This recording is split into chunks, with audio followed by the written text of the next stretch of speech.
Right now in the National Mall, Donald Trump's infamous Access Hollywood tape is playing on a loop for 12 hours straight.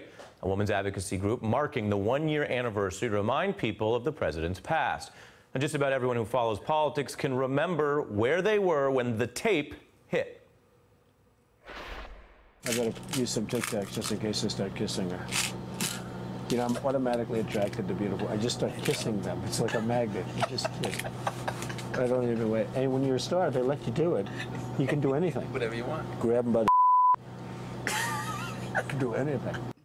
Much of the nation recoiled. Some Trump aides refused to defend their boss that weekend, but not all.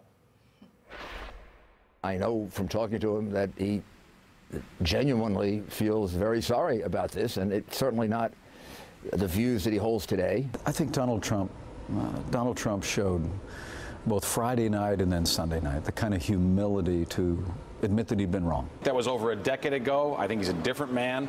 I believe in forgiveness.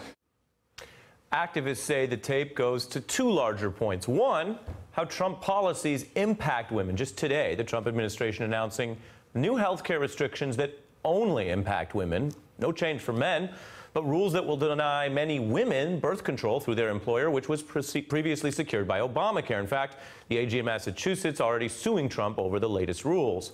And two, how the leader of the free world acts like this. And where are you from? Go ahead. Come here. Come here. Where are you from? We have all of this beautiful Irish press. Where are you from? I'm from RTE News. The Taoiseach will know me as Katrina Perry. Katrina Perry. She has a nice smile on her face, so I bet she treats you well.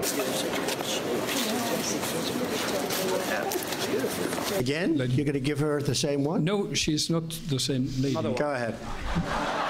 They are sitting side by side. We have a lot of blonde women in Finland.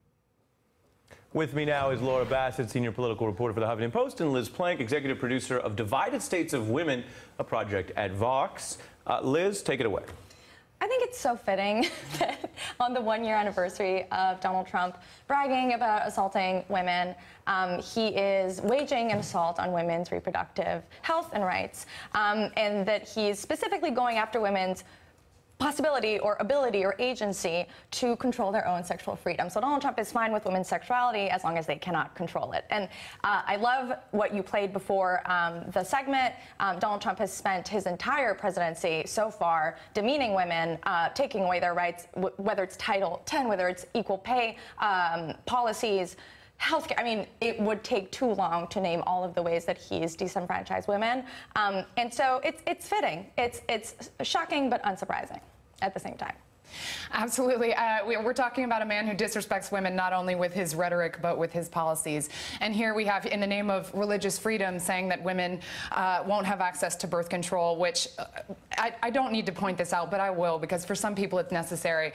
Birth control, preventing pregnancy is in itself health care, but also birth control is prescribed for endometriosis, for shrinking ovarian cysts, for acne, for painful periods. I mean, there's all kinds of health reasons that birth control is prescribed. And so this is not a theocracy. You can't just cherry pick people's health care based on your own moral proclivities, and that's what's happening.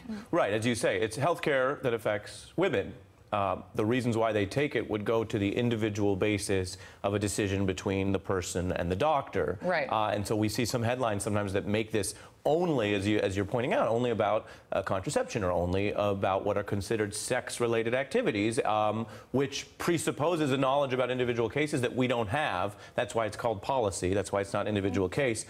This also goes, this larger discussion about this president's treatment of women and policies towards women goes to his approval rating. You know, we hear a lot about how Donald Trump is popular among his people, very unpopular president historically, but he has his 30-something.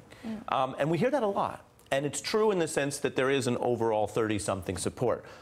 But as you both, I think, know, and I want to put up for the benefit of the audience, that's not the case. His approval among women this year is 29%.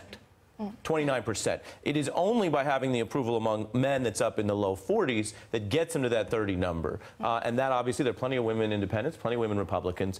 Speak to that we so often talk to him about being, having his base is overwhelmingly male at this point. Right.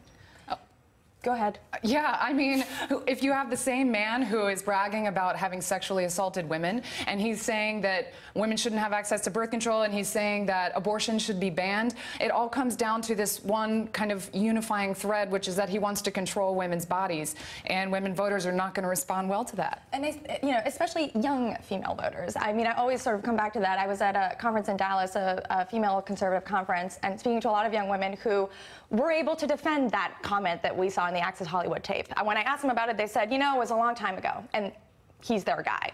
But if he continues to do things that chip away at women's freedoms and something as essential and preventative health care,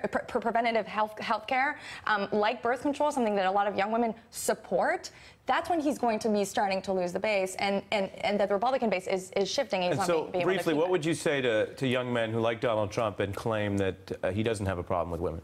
What would I say to young men? Yeah. That's an excellent question. And I think it's an excellent question that I don't hear enough of, because we talk about how Donald Trump, sort of the women's issues and how he impacts women, but he's lowering the standard for men. Men are affected by birth control. There's a study that shows that 52% of men don't think that they benefit from birth control. They It's hard do. to get pregnant without a man. And his excuse when he said those comments, yes, it's true. We don't self-impregnate yet.